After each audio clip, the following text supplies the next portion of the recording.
Qué bendición, hermanos, el poder estar reunidos ya todos juntos.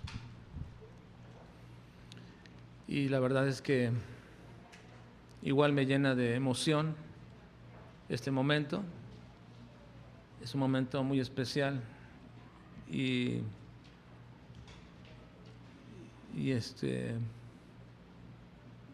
oírles a cada uno de ustedes cantar, ¿verdad? Alabar al Señor. Todo ello, estoy seguro que más allá de nuestras voces y más allá de la melodía misma, es el deseo o las palabras o el mensaje que expresamos de honra y de glorificación a nuestro Dios a través de nuestros cantos. Ese es lo principal de que esta mañana yo creo cada uno de nosotros ha entendido y ha comprendido a través del tiempo de alabanza. El tiempo de alabanza, hermanos, es, además de honrar y glorificar a Dios, por supuesto que como es principal propósito, es también de instrucción. Y cada vez que recordamos las verdades que proclamamos a través de los cantos, me llena de gozo. Como hace un momentito, ¿verdad? Por un momentito pensé en ese momento de la congregación de todos los santos de todos los tiempos en el cielo. Y fue algo que vino a mi imaginación y dije, bueno, ¿cómo será esa realidad? Esa realidad. Aunque la Biblia dice que estamos ya sentados con Cristo en los lugares celestiales. Ya estamos ahí, hermanos, ¿verdad? Aún falta un momento que esto se realice en nuestro cuerpo físico, pero en el determinado consejo de Dios ya estamos en ese lugar. Segundo libro de Samuel, hermanos, capítulo 6. Vamos a concluir esta mañana acerca de este pequeño tema que dividí en dos partes: nuestro acercamiento perfecto a Dios, correcto a Dios. Nuestro acercamiento correcto a Dios. La semana pasada estudiamos la primera parte de nuestro capítulo 6 de Samuel y vimos en ello cómo deberíamos acercarnos delante del Señor, con temeridad o con temor. Hicimos una diferencia entre la temeridad y el temor, ¿verdad? La temeridad nos rebaja en nuestro acercamiento a Dios, en nuestra postura, en nuestro pensamiento, en nuestra expresión hacia el Señor en todos los términos. La temeridad es simplemente no darle valor a lo que debe dársele valor, en este caso al mandamiento del Señor, a los estatutos del Señor, pero implica todo. La temeridad implica el mismo hecho de que en cualquier área de nuestra vida lo rebajemos todo a una simple forma de vivir muy laxa, muy diríamos casual, con la que a veces nos comportamos en todos los ámbitos de la vida, pero sobre todo en las cuestiones del Señor. Ahora, el temor siempre nos pone en el punto de examinar si estamos bien delante del Señor para acercarnos a Él, para venir delante de Él. Hoy vamos a ver la conclusión de este capítulo, el capítulo 6 de Samuel, bajo dos características que se mencionan en este capítulo: expresión en exceso y crítica excesiva. Expresión en exceso y crítica excesiva. Vamos a ir avanzando en la lectura de este capítulo a partir del versículo 11. La semana pasada nos quedamos en el versículo 10. Hoy vamos a avanzarle a partir del versículo 11. Así que no pierda de vista, hermanos, cómo debemos acercarnos a Dios, y espero en el Señor que estemos pensando detenidamente si nuestra actitud delante del Señor ha sido con temeridad o ha sido con temor, y deberíamos desarrollar ese temor. El temor se aprende, el temor se desarrolla, y a veces el Señor lo quiere desarrollar en nosotros a través precisamente de ejemplos drásticos en los cuales el temor debe caer sobre nosotros. ¿Recuerdan a Ananías y a Zafira? Cuando de manera tan liviana dijeron, bueno, entregamos, ayudamos y damos renombre a nuestra postura, y que todos sepan, ¿verdad?, que ayudamos a la iglesia. Cuando sustrajeron de ellos, de pronto el Señor les mató ahí mismo. Y después se cayó temor sobre todos. Y ahora en nuestro pasaje Usa, con un acto de temeridad, el Señor le mata en el instante. Y David tuvo temor. David tuvo temor de traer el arca de Dios. Vamos entonces a ver ahora en versículo 11.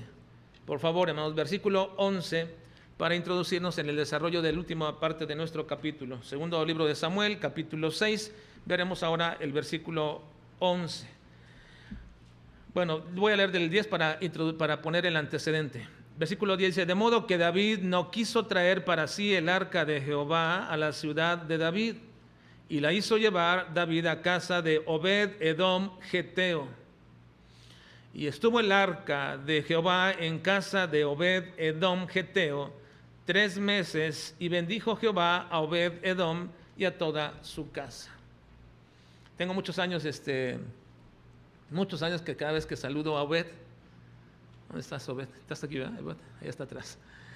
Tengo muchos años que le digo Obed-edom, y luego le pregunto: ¿sabes quién es Obed-edom? Y siempre me dice que no, ¿verdad? Bueno, ahorita vas a saber Obed-edom geteo. Expresiones de exceso y crítica excesiva. Hemos hablado acerca de nuestro acercamiento correcto a Dios, y hemos encontrado cómo debe y cómo no debe de hacerse a través de esta historia del arca de Dios. Así que el objeto prominente en todo este capítulo es el arca de Dios, porque en relación con el arca de Dios se acontece todo esto. Así que déjenme recordarles una vez más lo que es el arca de Dios y su importancia. El arca representó durante algún tiempo o mucho tiempo la existencia y la presencia de Dios mismo. Él había prometido estar con su pueblo en aquella arca. Dice Éxodo 25:22: y de allí me declararé a ti, hablando del arca, y hablaré contigo sobre el propiciatorio, de entre los 2 querubines que están sobre el arca del testimonio, todo lo que yo te mandaré para los hijos de Israel. En Levítico 16:2 dice: y Jehová dijo a Moisés: di a Aarón tu hermano que no en todo tiempo entre en el santuario detrás del velo delante del propiciatorio que está sobre el arca, para que no muera, porque yo apareceré en la nube sobre el propiciatorio. El arca era fundamental dentro de la comunión del pueblo de Israel para con Dios, y también cómo Dios se comunicaba a través de ese momento especial de acercamiento a Él en ese momento. Así que Samuel, Josué, los sumos sacerdotes buscaron siempre y preguntaron a Dios acerca de algunos asuntos trascendentes ahí junto al arca.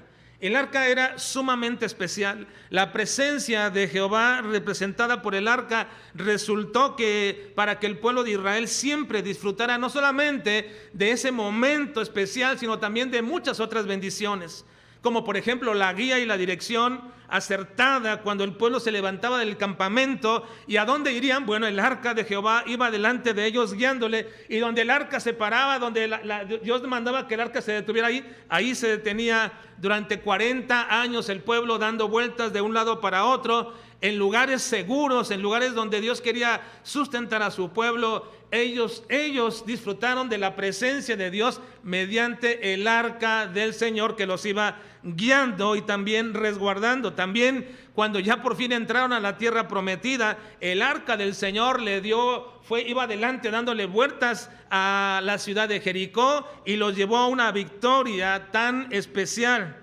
Tal era la importancia del arca que cuando el sacerdote Elí escuchó que los filisteos habían capturado el arca de Dios, dice la escritura que Elí se estremeció profundamente.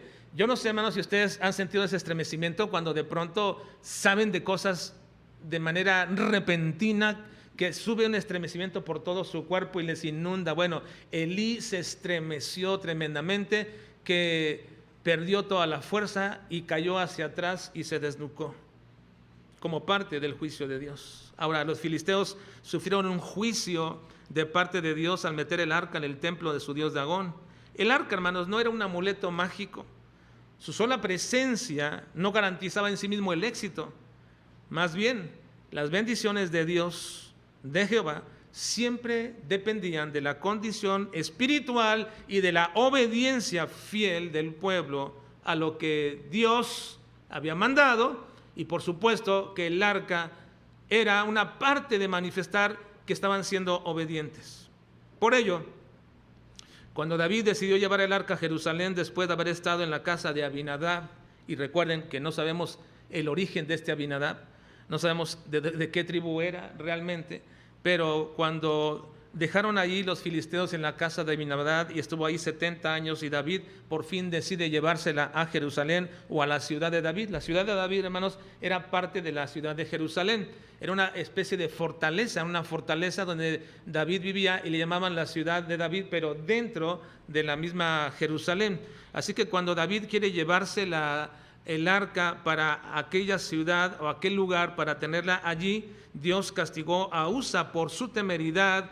David se entristeció y entonces se da cuenta David de que cometió un error al tratar de llevar a casa en un carro y también al poner el resguardo, el arca, en manos de aquellos que no eran sacerdotes ni tampoco habían sido designados para llevar el arca. Ahora, esta historia entonces nos sirve, hermanos, para entender cómo es que nosotros deberíamos acercarnos correctamente a Dios. Esta historia fue dada con un propósito. Y ese propósito es recordarnos, hermanos, cómo debemos acercarnos correctamente a Dios. Estamos tan acostumbrados nosotros a querer acercarnos a Dios de la forma acostumbrada. Cuando venimos a la casa de Dios tenemos una forma y una manera de hacerlo. Algunos no rompen esa costumbre de pronto, aun cuando saben que tal costumbre no es adecuada o no es correcta, la siguen manteniendo. O bien algunos mantienen costumbres correctas y adecuadas para venir a la casa de Dios, y qué bueno que así sea, pero estamos ya muy metidos en la costumbre de acercarnos a Dios así o a través de la oración, que hemos olvidado en realidad si estamos acercándonos correcta y adecuadamente a Dios. Y hermanos, esto debería de ser algo que en nuestra vida continua y diaria deberíamos mantener en nuestro corazón, porque si solamente piensas en esto cada domingo, pues qué mal, pero todos los días deberíamos estar pendientes. ¿Cómo debería acercarme delante de nuestro Dios? La semana pasada observamos entonces que si lo hacemos con temeridad, es decir, sin importarnos los mandamientos de parte de Dios, entonces sufriremos juicio en lugar de bendición. Pero si lo hacemos con temor, entonces siempre estaremos expectantes de no presentarnos delante de Dios de manera equivocada. El temor o miedo frente a la santidad y la grandeza de Dios nos ayudará siempre a reconocer nuestra condición. Siempre. David reconoció esta circunstancia y se sintió indigno de tener el arca junto a sí y llevársela, así que entonces la dejó en la casa de Obed-Edom. Hoy veremos en la continuidad, hermanos, de nuestra historia, cómo es que su deseo de traer al arca de Dios regresa, pero regresa ahora de manera diferente. De manera diferente. Y en este intento que pareciera ser un acto excesivo de David al traer el arca, encontramos también una manifestación de crítica excesiva a este acto. Así que vamos a observar estas dos características en el final del desarrollo de este capítulo. Versículos 11 y 12, por favor. 11 y 12. Lean conmigo juntos versículos 11 y 12. Leamos.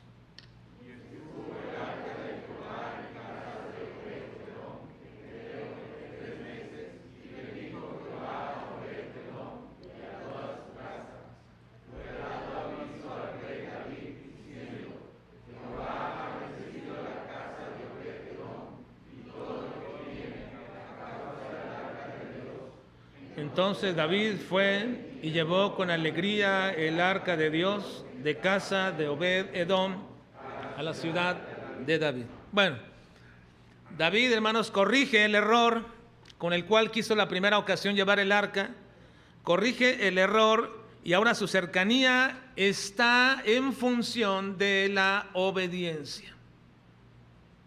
La cercanía de David al arca y precisamente al lugar santísimo, al lugar muy especial de ir a acercarse a Dios, está en función de la obediencia. David corrige el error, sabe que cometió un error. Él cometió un error al querer llevar el arca en una carreta y cometió el error en poner al resguardo de esa carreta a los hijos se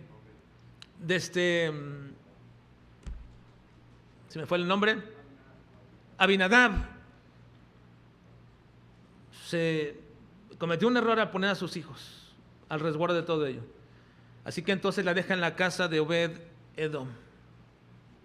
Y podemos darnos cuenta que en este intento primero que David hizo, toda la casa de Israel y junto con David estaban con un gozo, con una alegría de quererse llevar el arca, pero ese gozo y esa alegría era sin conocimiento, era sin entendimiento, sin sabiduría. ¿Por qué? Porque no hicieron lo correcto previo a esto. Vean el versículo 5, lo que hizo la primera ocasión David junto con todo el pueblo. Dice, y David y toda la casa de Israel danzaban delante de Jehová con toda clase de instrumentos de madera, de haya, con arpas, salterios, panderos, flautas y címbalos. Tenían un gozo, una alegría, pero ese gozo y alegría desbordada no estaba fundamentada en el conocimiento y entendimiento de la palabra del Señor, o bien en haberlo obviado o desechado y cometieron un tremendo error. Por tanto, toda la parafernalia, todo lo que sucede alrededor de nuestra adoración a Dios queda totalmente sin propósito, sin agrado al Señor, cuando no hay obediencia. Cuando no existe obediencia en nuestras vidas, hermanos, todo lo que hagamos, todo lo que nosotros deseemos hacer y todo nuestro esfuerzo no queda absolutamente, no es nada agradable para nuestro Dios. Esa aparente alegría se vio ensombrecida por la muerte de Usa, y David se entristece y hasta cierta manera se enoja porque reconoce su error y lo corrige ahora, y lo hará precisamente de acuerdo a las estipulaciones que Dios mismo había designado respecto del arca. Lo primero que hace es que ya no deja el arca ahí mismo. Como Dios hirió a Usa, ya no dejó el arca allí en la casa de Abinadab. Ahora la hizo llevar a la casa de Obed-Edom. Obed-Edom era un levita de la familia de Coat. Obed-Edom era alguien autorizado para tener el arca. Primera de Crónicas 26, 1 y 4 dice, también fueron distribuidos los porteros de los coreitas, Meselamías, hijo de Coré, de los hijos de Asaf. Versículo 4, los hijos de Obed-Edom, Semaías, el primogénito, Josabad, el segundo, Joa, el tercero, el cuarto, Sacar, el quinto, Natanael. Este Obed-Edom era un levita de los hijos de Coat. La semana pasada vimos que los únicos que podían transportar todo lo relacionado al tabernáculo eran precisamente los hijos de Coat. De la tribu de Leví, los hijos de Coat solamente podían llevarla, pero incluso ni los propios levitas, hijos de Coat, podían tocar el arca. No deberían tocar el arca. Por eso pusieron anillos al arca y unas varas y las metían ahí y las cargaban, porque no podían tocar el arca. Era algo que Dios había designado, que Dios había mandado. Nadie, ni siquiera los levitas lo podían tocar. Ahora recuerden que en la primera ocasión que los filisteos lo trajeron a la ciudad de... Ayúdenme. Se me van los nombres en este momento, ¿verdad? Lo trajeron antes de Abinadab. Antes de traerlo a Abinadab, lo llevaron a una ciudad, Bet-Semes, a la ciudad de Bet-Semes.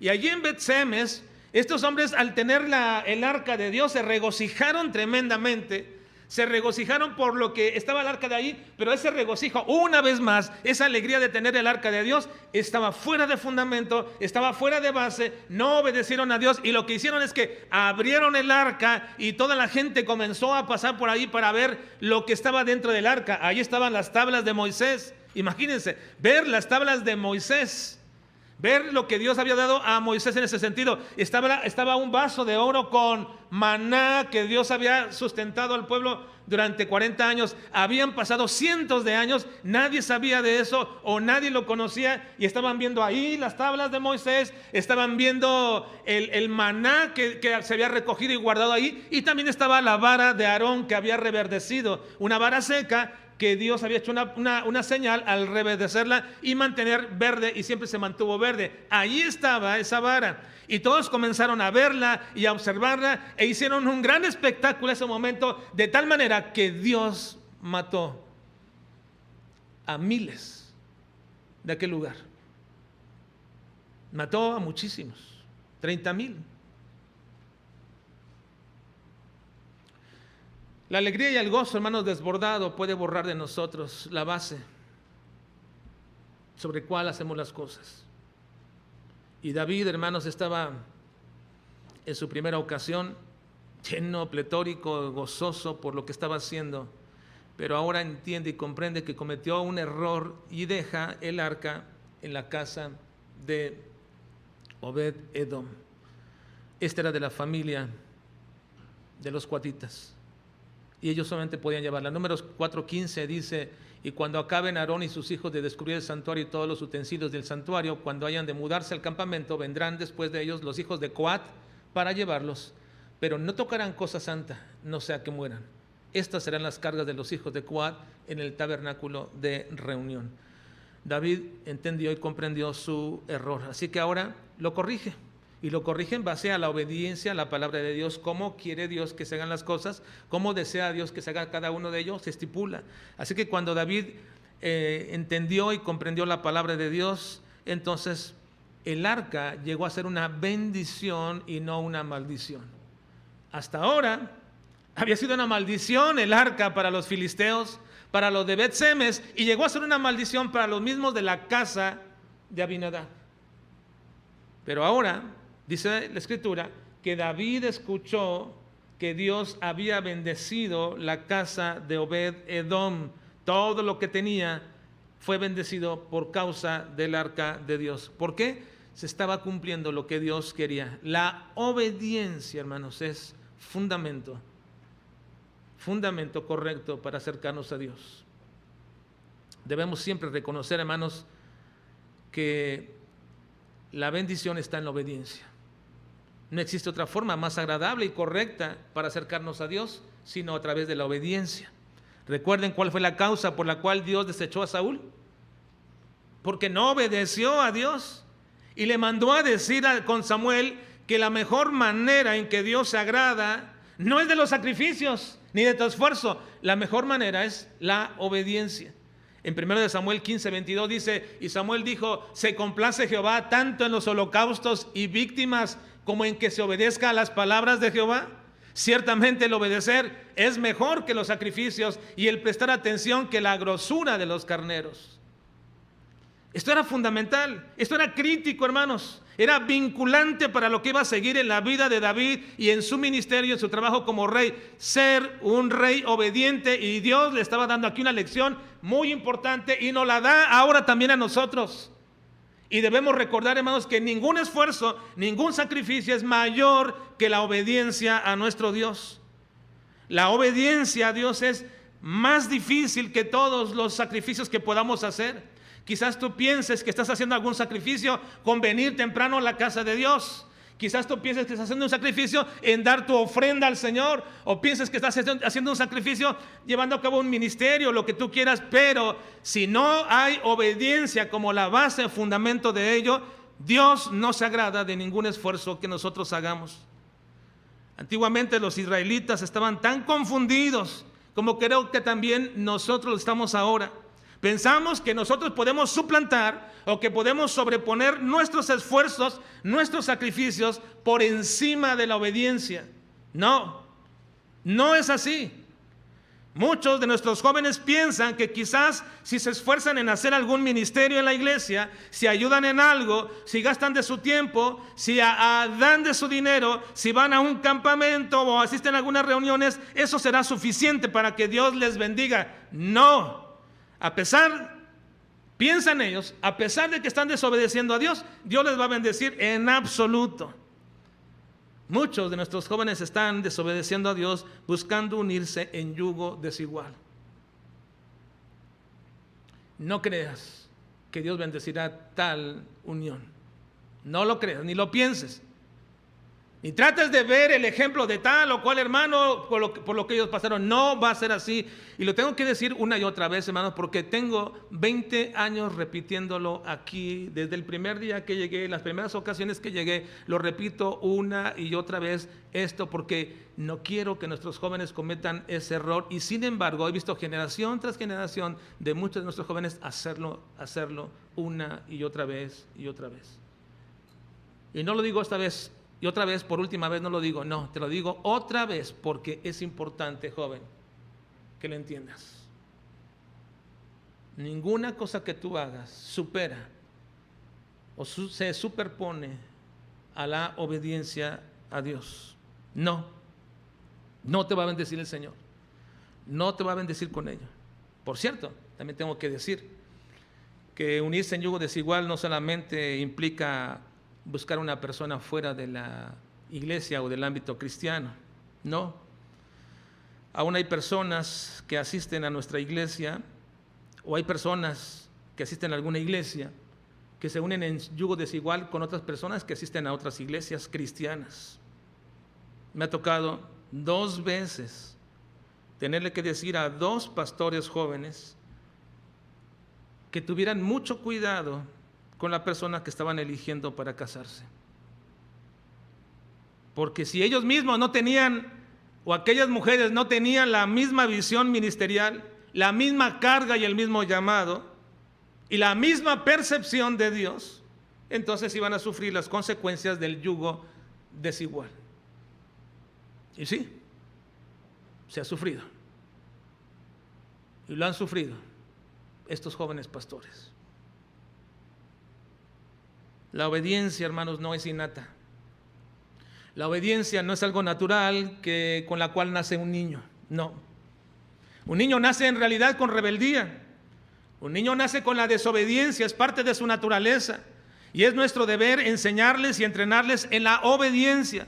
Y por ello dice la palabra de Dios que debemos disciplinarles e incluso hasta usar la vara para su corrección si es necesario. Porque el que detiene la vara a su hijo aborrece. Hay quienes dicen, yo nunca les voy a pegar a mis hijos, ni nunca les he pegado. Alguien me dijo una vez, nunca les he pegado a mis hijos. Digo, pues tendrán unos hijos súper obedientes y serán fuera de otro mundo, porque todos los niños nacen con una desobediencia nata. Entonces, ¿cómo les enseñas a esos niños? Nada más les hablo. Pues qué buenos entendidos son. Qué bien. Pero en la mayoría necesitamos usar la vara. ¿No? Hermanos. Y si no lo haces, y si no lo hacemos, aborreces a tu hijo. Porque el que aborrece a su hijo detiene la vara. Es el consejo del Señor. Por supuesto. Y Dios sabe más de crianza y de disciplina que todos nosotros. Así que entonces, hermanos, no podríamos nosotros pensar que nuestros hijos por inercia y por crecimiento natural van a ser obedientes solos. No, tenemos que entrenarles. Y aun cuando ya son grandes y cuando todavía están bajo nuestro techo. Y si alguien me ha preguntado alguna vez que si todavía yo disciplino a mis hijos, bueno, pregúntenle a algunos de ellos, porque todavía la vara está cerca de mí. Todavía. Y sus pompis lo pueden revelar. ¿Sí? Y espero que la disciplina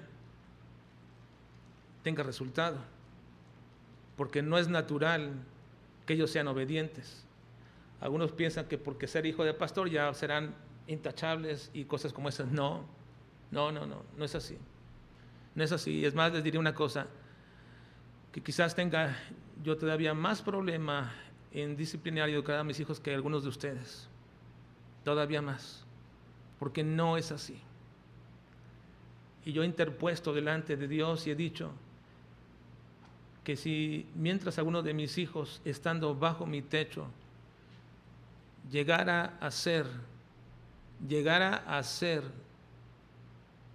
un oprobio para el ministerio, entonces tengo que ser congruente con la palabra de Dios y dejar el ministerio. No puedo ser ni continuar en el ministerio. Así que Dios me ha impuesto en mi vida tales cosas y tengo que disciplinar una y otra vez y hacerlo continuamente una y otra vez. Mientras todavía vea que se doblegan y se humillan, seguiré, pero el día que se opongan y se vuelvan rebeldes, entonces saldrán de mi casa y saldré yo del ministerio. Pero hermanos, lo mismo sucede con muchos de nosotros también, de adultos. Por más sacrificios que hagamos y por más ofrendas que demos, eso no nos exime de la obediencia. Puede cualquiera de nosotros esgrimir muchas excusas para no obedecer. O para obedecer parcialmente, que creo que es la forma más sutil, hermanos, de desobedecer. La forma más sutil de desobedecer a Dios es obedecer parcialmente. A veces somos muy selectivos en algunas cosas. Somos selectivos en obedecer el mandato de, por ejemplo, soportarnos unos a otros. Sí, elegimos a quién podemos soportar, pero hay gente que es inaguantable y dice, yo no puedo soportar a tal persona. Somos selectivos en ello, porque el Señor manda obedecer. Somos selectivos, varones o mujeres, en el matrimonio, en la obediencia y en la sujeción, solamente y sí, y nada más que, y ponemos todo eso antecedente. Somos selectivos en decir, o ver o procurar a algunos otros y hacer el bien solamente a algunos.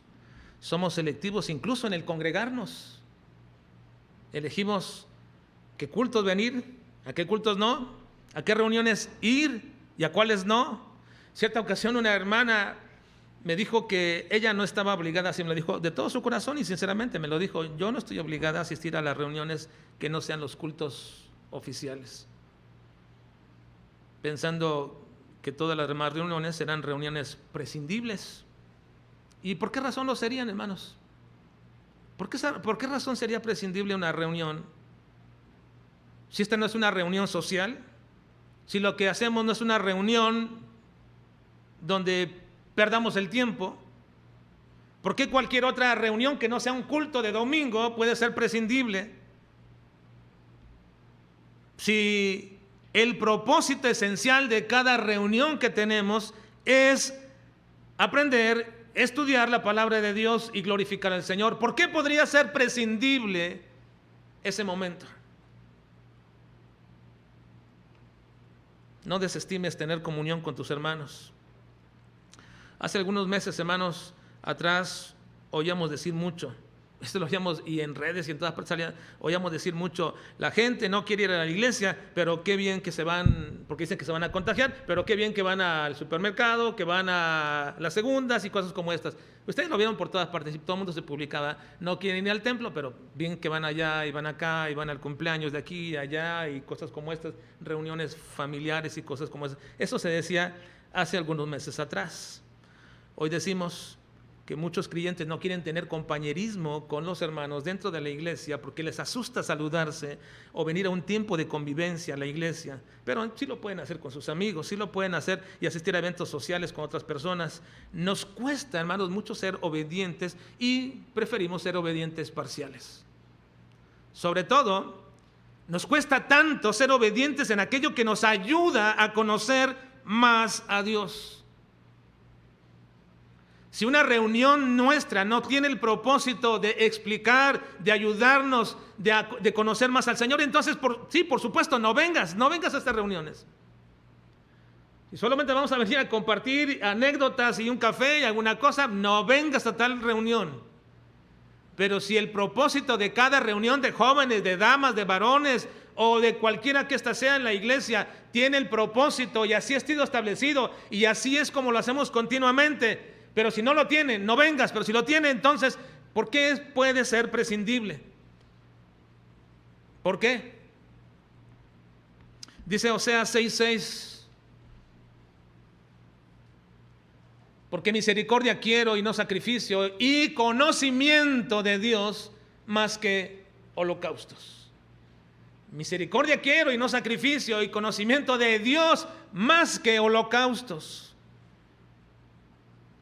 Yo entiendo que a veces hay horarios y hay cosas las cuales no nos permiten, pero si tú eres selectivo simplemente porque dices, a esta sí voy, a aquella no voy, con esta persona sí me junto, con aquella no, a este sí ayudo, a aquel no, a este sí soporto, a aquel no soporto, y cosas como estas hacemos de pronto en nuestra vida, estamos siendo obedientes muy selectivos y parciales. Y la obediencia nos cuesta a todos, no solamente a nuestros hijos, no solamente a los niños. A nosotros también nos cuesta ser obedientes a Dios. Así que ahora, esta es la parte fundamental con la cual David entendió cómo acercarse correctamente a Dios. Por encima de su algarabía, de su gozo, por encima de toda esa alegría que tenía David, de expresarse cuánto le gustaba el traer el arca de Dios a su ciudad, por encima de todo eso, David había olvidado ser obediente a Dios. Y ahora dice, no más. Así que entonces la lleva a casa de Obed-Edom Geteo. Y Dios bendice a Obed-Edom porque esa es la forma correcta de hacerlo, porque así debe de ser. Y ahora, por supuesto que está dispuesto a hacer lo que Dios había dicho, le ordena a los levitas que carguen el arca y la lleven. Ahora, en esta segunda ocasión que David va a llevar el arca, encontramos que el entendimiento de David de cómo transportar el arca y lo que debería hacer, también lleva una preparación para David para hacerlo. Si la primera ocasión fue de gran alegría y gozo, esta también tenía que hacerlo. Y aquí es donde encontramos expresiones de adoración, de alegría y de gozo que pueden llegar a ser excesivas. Vean por favor capítulo 3, versículo 13 al versículo 15. Versículo 13 al 15. Ya estamos en la segunda parte en la cual está llevando David el arca, y dice, y cuando los que llevaban el arca de Dios habían andado 6 pasos, apenas dieron 6 pasos, David los detuvo y sacrificó un buey y un carnero engordado. Y David danzaba con toda su fuerza delante de Jehová, y estaba David vestido con un efod de lino. Así David y toda la casa de Israel conducían el arca de Jehová con júbilo y sonido de trompeta. Las expresiones de adoración y alegría, hermanos, pueden llegar a ser excesivas. David no se reprimió de nada en su propia expresión de adoración. Su danza era una expresión de su corazón. Su alegría de traer el arca de Jehová fue manifestada en aquella ocasión. La pregunta sería aquí, cuando estamos leyendo nosotros esto, es que si al adorar a Dios deberíamos hacer todo ello, nuestra adoración a Dios, expresada solamente por nuestros sentimientos y nuestros deseos del corazón. Es decir, cuando yo adoro a Dios, entonces debo de hacerlo como lo hizo David, expresando todo mi deseo, todos mis sentimientos, todas mis emociones y todo lo que mi corazón quiere manifestar. Debemos tener cuidado, hermanos, al responder esto, porque esto ha servido de modelo para la adoración de muchos grupos dentro de las iglesias o de varias iglesias, que toman el ejemplo de David y establecen el ejemplo de David como un modelo de adoración, y entonces quieren llevarlo a cabo imitándolo. Primero, hermanos, hay que entender algo muy importante a este respecto. No podemos nosotros dudar que lo que hizo David fueron expresiones del corazón de David y que eran genuinas. Tenía una conexión emocional David con Dios. Yo no puedo dudar que lo que David hizo aquí, hermanos, eran expresiones genuinas de comunión que tenía David, de alegría y de gozo para con el Señor. No era fingido, no era artificial, no era acomodado, no era llevado, no era manipulado, era realmente una expresión verdadera y real de David en su expresión de adoración a Dios. Lo vemos aquí.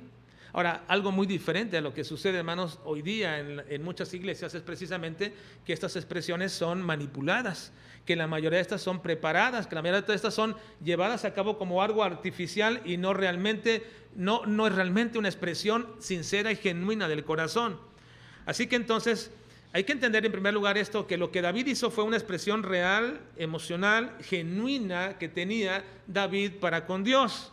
Y hay 2 grandes errores que debemos de cuidarnos en esta área de las expresiones genuinas de adoración. Primero, el error de convertir nuestras emociones en el centro de nuestra vida cristiana. Hay que tener cuidado con esto. Cuando vemos esto en David, no dudamos de la genuinidad, de la sinceridad de David, pero tengamos cuidado, porque nosotros no deberíamos convertir nuestras emociones en el centro de nuestra vida diaria, nuestra vida espiritual y nuestra vida cristiana. Es el primer error que hay que cuidarnos. Pero hay un segundo error también del cual debemos de cuidarnos, y es precisamente convertir nuestra vida cristiana en una vida emocionalmente indiferente y seca. También.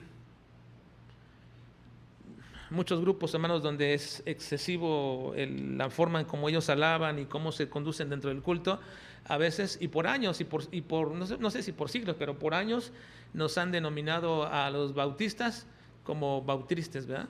Así nos van bautizando, somos incapaces de decir un amén en el culto, de expresar un gozo, una alegría, y dicen, ustedes están tristes, ahí no se siente el gozo del Señor, la algarabía, la alegría de estar en la casa de Dios.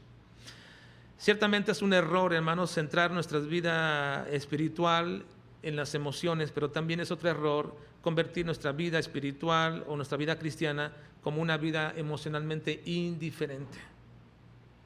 En la vida cristiana, hermanos, las emociones nunca deben ser manipuladas y tampoco deben ser reprimidas. Así que no deberíamos convertir las emociones en la medida ni en el parámetro de cómo es nuestra vida espiritual y nuestra adoración a Dios, de cómo yo debo andar en cualquier área de mi vida y cómo puedo comportarme dentro del templo. Debemos tener cuidado, pero hay de nosotros, hermano, yo no sé, pero si tú no, en tu casa y en tu vida diaria y donde quiera que estés, no solamente en la ducha y en el baño, no cantas al Señor, pero si no cantas ahí en tu casa, si no cantas donde andas o en el trabajo, pues me parece, hermano, que nuestra vida espiritual es muy indiferente emocionalmente. ¿Les gusta cantar, hermanos? ¿Sí? Ya, si no tenemos bueno, pero lo silbamos. Aun cuando el silbido también pudiera ser también no feo, desentonado más bien. Porque uno puede decir, ¿de qué estás cantando? Este canto, no, pues ni el tono tiene ahí. Pero bueno. Pero hermanos, a eso estamos tan indiferentes, tan secos, que no podemos ni cantar siquiera en nuestra propia casa, donde nadie nos puede criticar, donde nadie nos puede decir, ¿verdad? Pero hermanos, hay que tener cuidado con esto. No convertir las emociones en el centro de nuestra vida espiritual o nuestra vida eclesiástica, pero tampoco ser indiferentes en ello, ni tener una vida tan seca. Ahora, esto es lo primero que hay que cuidar respecto a la sinceridad de las emociones. Pero en segundo, la expresión de la danza que hizo David está enmarcada en medio de una expresión cultural y no debemos nosotros ignorar esto. La expresión de danzar que hizo David es una expresión cultural y dentro de ese marco no nos dice que Dios se desagradó de lo que hizo David. No hay aquí ninguna mención de que Dios se desagradó de lo que hizo David. Sin embargo, no deberíamos ir más allá de esto, porque el silencio de Dios no es una aprobación tácita de que todo lo que hacemos está bien, o de todo lo que algunos hacían está bien. Dios no se pronunció, Dios no dijo nada. Es una aprobación tácita o callada de que lo que se hizo estaba bien. No es así. Miren, ahora que estamos leyendo en la lectura general que llevamos de toda la Biblia, día tras día estamos pasando por el libro de Reyes, por el libro de Crónicas, y nos damos cuenta que en pocas ocasiones, hermanos, Dios actuó de manera determinante, inmediata, sobre lo que algunos reyes hicieron. La justicia de Dios fue de manera expedita, inmediata, pronta. Por ejemplo, el rey Usa quiso ofrecer sacrificio, incienso, inmediatamente se llenó de lepra y supo que lo que estaba haciendo era mal. Pero luego ustedes ven, hermanos, y ven a reyes tomar a sus hijos pequeños y ponerlos en los brazos del dios Moloc. Reyes de Israel tomando a sus hijos pequeños, bebés, y ponerlos en brazos del dios Moloc. El dios Moloc era una especie de ídolo, hermanos, hecho de bronce, de hierro o de hierro fundido, que estaba hueco por dentro y tenía más o menos esta figura, sentado él con las manos así. Entonces venían y ponían a sus hijos en medio, pero ese no es el problema es que estaba hueco por dentro, pero lo prendían hasta que pusiera el rojo vivo, y era para ellos una adoración poner a sus hijos, sobre todo al primogénito muchas veces, para que fuera quemado y ardiera en olor grato para su Dios. Algunas veces hacían tal prevaricación hombres y mujeres y ofrecían a Dios cosa abominable, Los hijos de Elí se acostaban con las mujeres en el templo. Hubo reyes que pusieron, hermanos, en el mismo templo una tienda para que ahí, en ese lugar, prostitutas se acostaran con hombres que venían a ofrecer sacrificio en el mismo lugar del Señor, a los cuales también de manera despectiva el Señor les llama no solamente a las mujeres, pero a hombres que se prostituían ahí también, les llama perros, los cuales dice, no entrarán nunca al santuario de Dios y serán echados fuera al infierno eterno. Pero no vemos que en ese momento, cuando hacían tales cosas, Dios cayera con su juicio sobre ellos. No. Había tantos reyes que hacían cosas abominables y seguían su vida, y pasaban días, y pasaban semanas, y pasaban años, y nada acontecía. ¿Acaso el silencio de Dios aprobaba lo que ellos hacían? Hermanos, ¿el silencio de Dios aprobaba lo que ellos hacían? De ninguna manera, de ninguna forma. Así que no deberíamos ver nosotros en el hecho de que Dios no dijo nada a David, en ello una aprobación tácita de lo que hacía David. Tampoco digo lo contrario, que Dios no lo hubiera aceptado. Simplemente debemos tener cuidado con esto, porque ese no es un argumento fuerte y suficiente para decir que entonces en la iglesia podemos danzar y brincar y hacer todas las cosas como David lo hacía. No, es un verdadero error pensar que porque Dios no hablaba o Dios no dijo nada, aprobó lo que hizo David. Ahora, pudiera ser, hermanos, que la expresión de danza de David por la alegría expresada en llevar el arca haya sido un acto de Dios a través del Espíritu Santo para mostrarnos cómo debería una persona adorar al Señor. Es decir, podríamos nosotros pensar que lo que hizo David fue una acción del Espíritu Santo que lo tomó y lo movió para hacer todo esto, que fue imbuido por el Espíritu Santo para expresarse de esta manera tan alegre, tan grandiosa, con tanto gozo, que David hizo todo esto.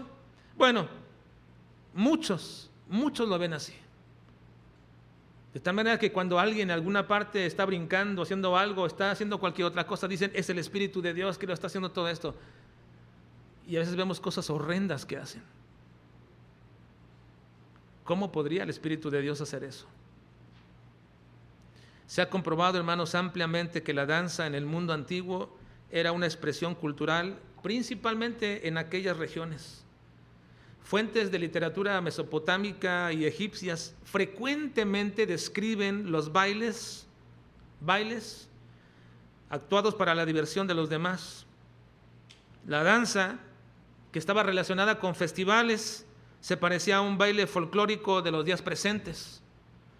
Pero en otras ocasiones la danza se parecía más bien al ballet, donde se presentan escenas de un drama o en contextos culturales.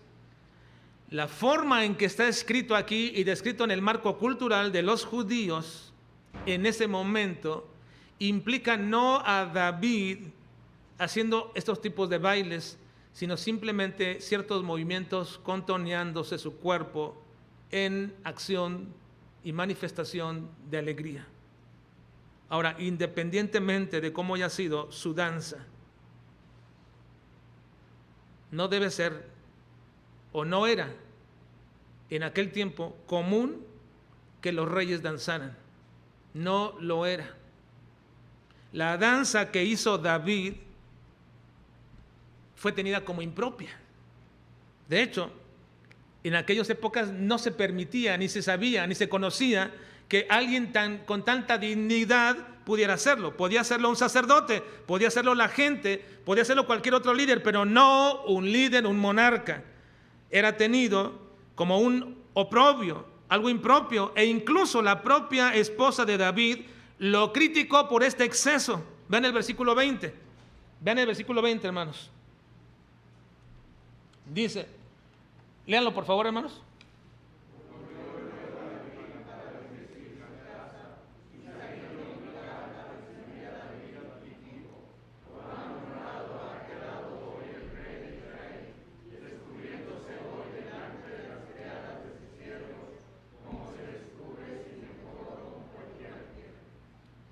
Sí, la propia esposa de David lo tomó como un exceso, como algo indigno del mismo rey David.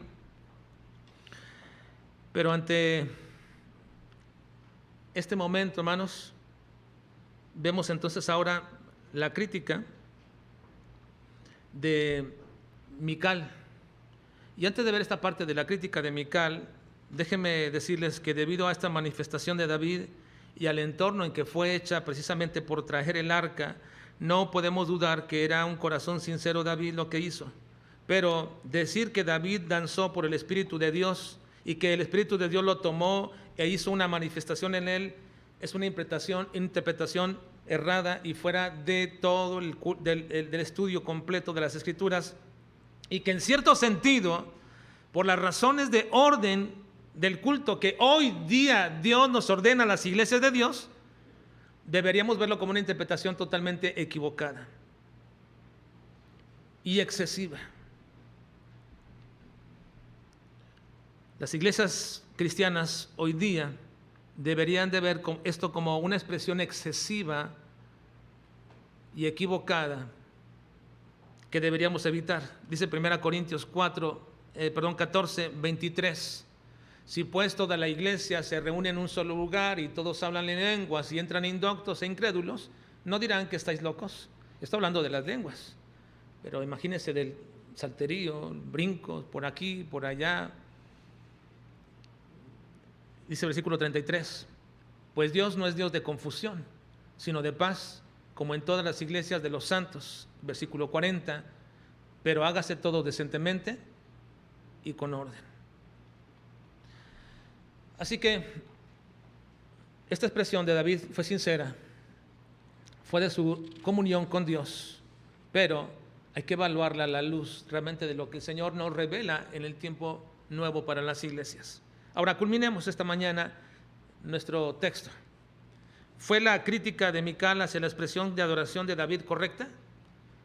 Culminemos con esta última pregunta. ¿Fue la crítica de Mical, la hija de Saúl, fue su crítica una expresión correcta, una manera correcta?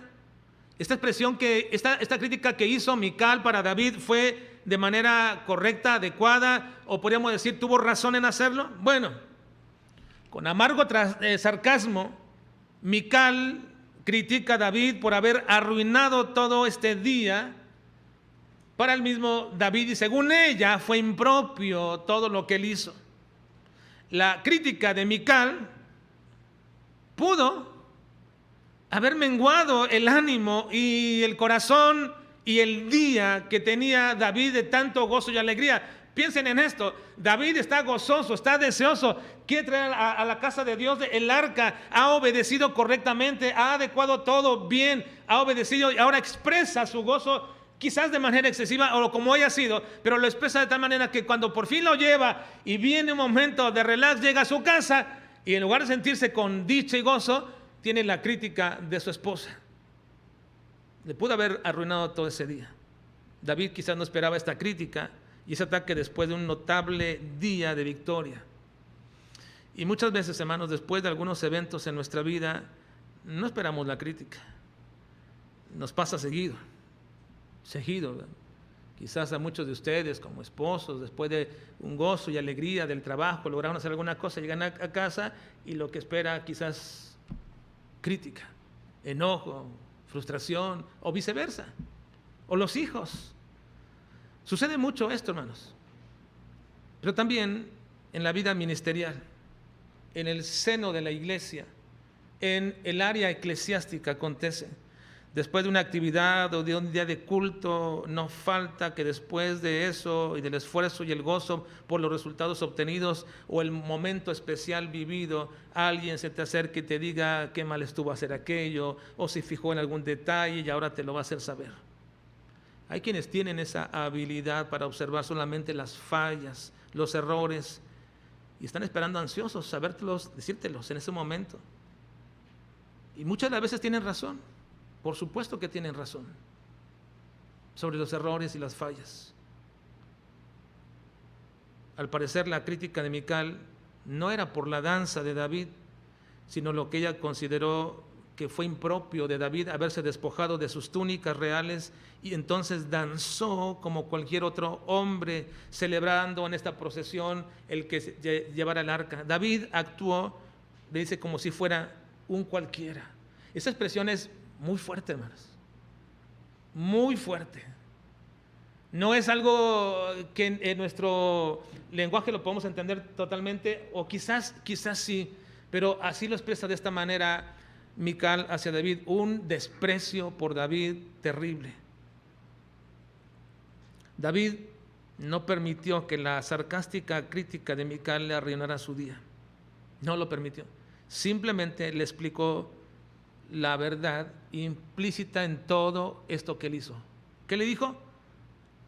Le dijo algo que a veces usamos fuerte también nosotros, pero que esto era real. No lo hice por ti, lo hice por el Señor. No lo hice por ti, lo hice por el Señor. Vean por favor ese versículo 16. Cuando el arca de Jehová llegó a la ciudad de David, aconteció que Mical, hija de Saúl, miró desde una ventana y vio al rey David que saltaba y danzaba delante de Jehová y le menospreció en su corazón.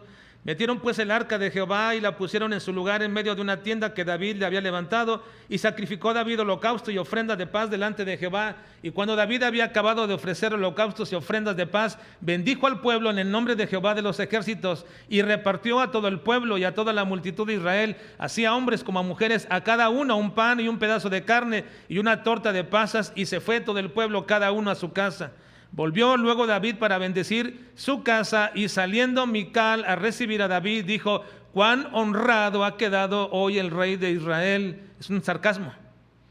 Descubriéndose hoy delante de las criadas de sus siervos, como se descubre sin decoro en un cualquiera. Entonces David respondió a Mical: fue delante de Jehová quien me eligió en preferencia a tu padre y a toda tu casa para constituirme por príncipe sobre el pueblo de Jehová, sobre Israel. Por tanto, danzaré delante de Jehová. Y lo aclara: y aún me haré más vil que esta vez, y seré más bajo a tus ojos, pero seré honrado delante de las criadas de quienes has hablado. Y Mical, hija de Saúl, nunca tuvo hijos hasta el día de su muerte. Simplemente le dice David: lo que he hecho hoy fue para mi Dios. Ahora, esto es importante, hermanos. No es una justificación. No hay justificación para que todo lo que hacemos en el contexto de adoración, digamos, como lo hago para Dios, debe ser entendido así. Cuando David consideró, hermanos, el contexto de la procesión y todo el ambiente, su conciencia estaba limpia, su corazón era real, era sincero. Él sabía que su danza no estaba fuera del contexto de adoración. La danza de David de ninguna forma, de ninguna manera había sido hecha para ninguna persona. No era una coreografía de un templo, de un lugar. No era ninguna cosa que fuera o formara parte de algo que fuera artificial. De ninguna manera. Fue de un corazón limpio, sincero, genuino delante de Dios. Excesivo, sí lo podemos calificar quizás de excesivo, pero fue real y verdadero. Alguien que actúa inapropiadamente fuera del contexto de una reunión no puede simplemente andar diciendo: lo que yo hago, lo hago para Dios. No, tengamos cuidado con eso. Y no nos excusemos y nos protejamos de esta manera diciendo: bueno, lo hice para Dios, les guste o no les guste. De ninguna forma, de ninguna manera. Si lo haces para Dios, definitivamente la genuinidad de ello manifiesta en un corazón limpio y obediente delante de Dios. David le dijo a Mical: seré bajo a tus ojos, pero no seré bajo, o seré más humilde respecto para con Dios. Ahora, David pensaba que cualquiera que fuera la opinión de su esposa, miren, hermanos, cualquiera que fuera la opinión de su esposa no podía ser más mala y más inadecuada que la que mismo David tenía de sí. Sí, la opinión de la esposa de David no podía ser tan mala como la que mismo David tenía de sí mismo delante de Dios. Dijo una vez Spurgeon: hermano, si cualquier hombre piensa mal de ti, no te enojes con él. No te enojes con él. Porque si lo haces, pierdes la visión de que tú eres peor ante Dios de lo que aquella persona piensa que tú eres. No. Defendernos de las acusaciones que muchos hacen.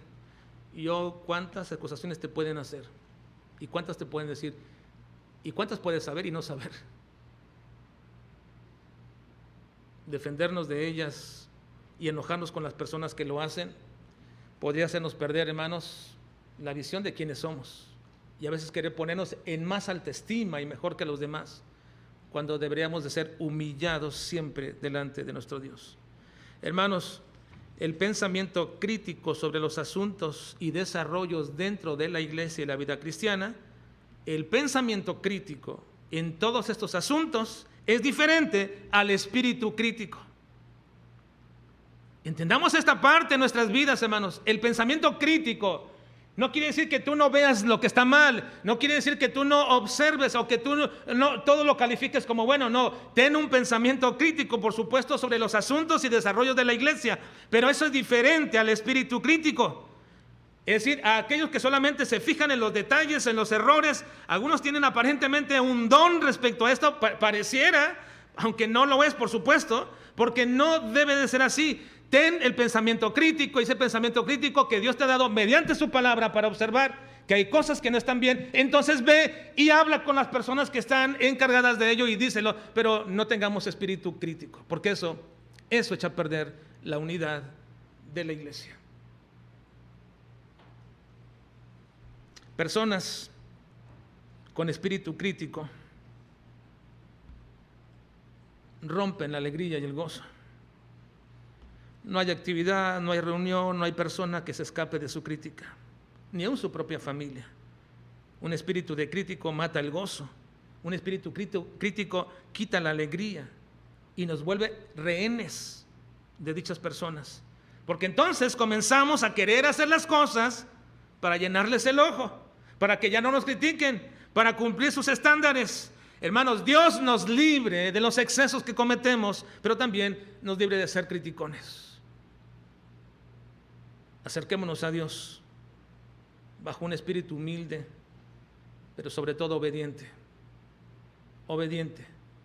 Porque si hay una forma correcta de acercarnos a Dios es ser obediente en nuestras vidas, en todas las áreas de nuestra vida. Que Dios nos ayude, hermanos, a acercarnos a Él siempre de esta manera. Vamos a orar, por favor.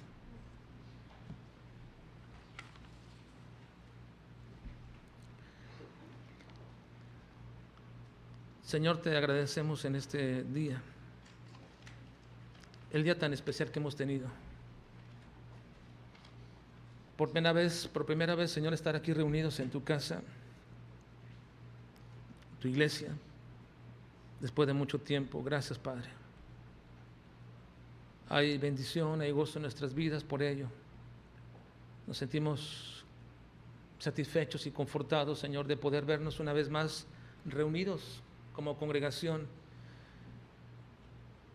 Y quisiéramos pedirte, Padre, que si es tu voluntad y nos ayudas, Señor, esta reunión se pueda convertir en una unión correcta y adecuada, Señor, para que juntos como un cuerpo en Cristo, bien concertados y unidos entre nosotros, Señor, podamos crecer en tu conocimiento, podamos crecer, Señor, en nuestras acciones para glorificarte y honrarte. Señor, ayúdanos.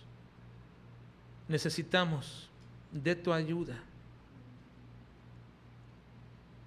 Ayúdanos, Padre, para que no desarrollemos o no nos desarrollemos de forma individual, Señor, sino bien unidos.